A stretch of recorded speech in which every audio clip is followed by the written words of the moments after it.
Bendición de lo alto al meditar hoy en la presencia de Dios. Meditamos en 2 de Crónicas, capítulo 5, versos 2 al 14. Una clave esencial. La casa de Dios había sido terminada. Los elementos realizados para estar allí estaban puestos en su lugar.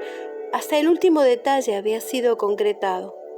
Podríamos decir que ahora solo faltaba la presencia de Dios, pero entonces en realidad faltaba todo.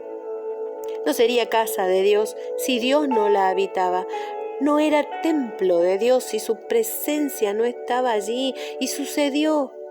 Su presencia se hizo presente por medio de una nube. La misma nube que acompañó al pueblo durante el desierto por 40 años. La misma que descendía cuando el pueblo de Dios convocaba su presencia. Sí, la nube que manifestaba su gloria allí.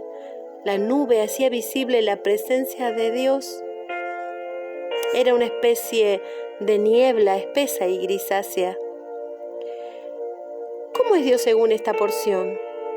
Lo encontramos en el mismo texto, pero casi al final. Dios es bueno, dice.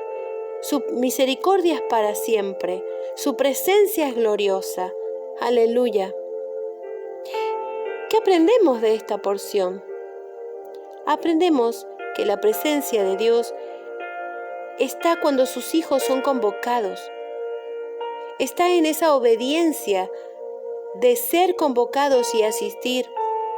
El rey Salomón convocó a los sacerdotes y a todo Israel para ser partícipes del momento en que la presencia de Dios, representada en el arca del pacto que contenía las tablas en las que Moisés había escrito lo que Dios dictaba.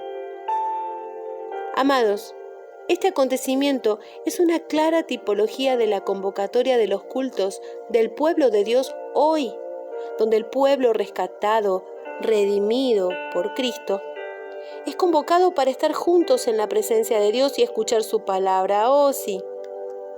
Leyendo esto, ¿aún dudas tú o dudo yo de que a Dios le agrada que su pueblo congregue? Aleluya. Aprendemos que el arca de Dios contenía su palabra. Si nosotros somos templo de Dios, su palabra debe permanecer en nosotros, así como aquellas tablas permanecían allí durante siglos. De hecho, el verso 9 nos habla de esa permanencia a través de la frase hasta hoy. Léelo y entenderás. Amados, ¿permanece en nosotros cada día la palabra de Dios? Si está su palabra, está su presencia. Amén. Aprendemos en esta porción que la presencia de Dios se manifiesta en medio de sus hijos, cuando estos se reúnen para adorarlo y reconocerlo. Aleluya. ¿Leíste la porción?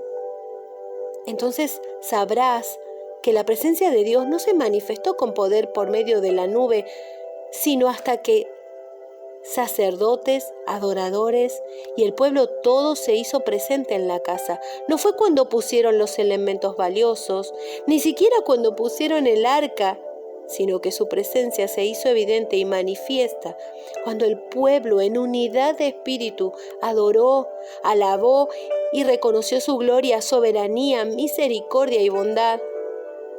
Literalmente, según el verso 13, fue entonces que la casa se llenó de la presencia de Dios. Amado, amada, definitivamente congregar es una parte fundamental de la vida de todo aquel que se llama cristiano. ¿Lo crees, verdad? Amén.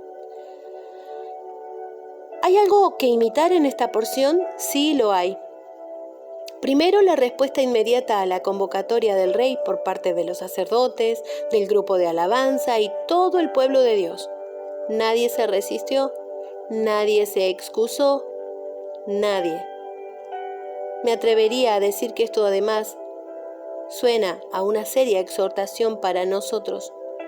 ¿Será? Segundo, otra cosa que imitar es que quienes estaban a cargo de la ministración de los cultos durante el año no se fijaron si era su turno o no. Ellos se hicieron presente, dice la porción, aun cuando no les tocaba estar allí. Su responsabilidad con el ministerio y con el Señor del ministerio iba más allá de su horario. Y no se presentaron sin antes santificarse y limpiarse, prepararse, vestirse antes de llegar a la presencia de Dios. ¡Qué entrega!, ¿verdad?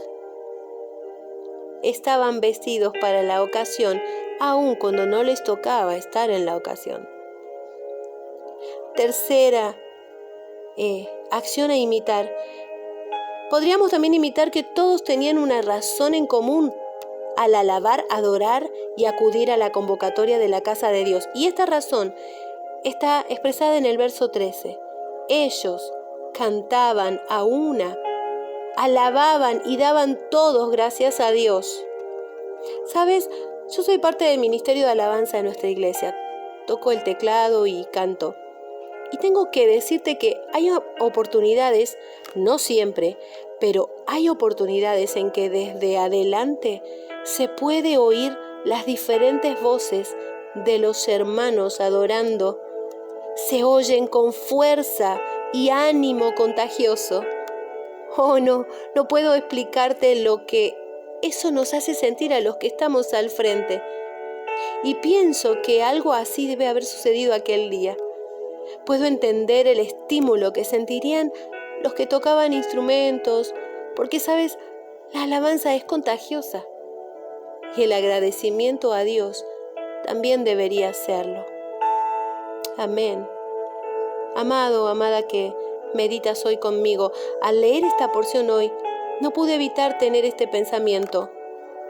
¿Cómo es que un pueblo que había pasado por tanto, había sido separado de su tierra, su gente, había sido exiliado y tenido que aprender a vivir bajo una nueva y extraña bandera y servido a una nación que no era la propia, de pronto podía experimentar de un modo tan extraordinario la presencia del Dios Todopoderoso? ¿Cómo es esto? El Espíritu de Dios trajo una respuesta inmediata a mi mente. Y es que la alabanza, la gratitud, la disposición, el reconocimiento, la dedicación, el servicio y la unidad del cuerpo de Cristo son definitivamente la clave para experimentar la presencia de Dios en todo su esplendor. Seguramente estás viviendo circunstancias difíciles, o las has pasado, o las estás pasando, pero esta es la clave para que tú también puedas experimentar la presencia de Dios. Alaba, agradece, reúnete con su pueblo y lo harás. Amén. Dios nos bendiga.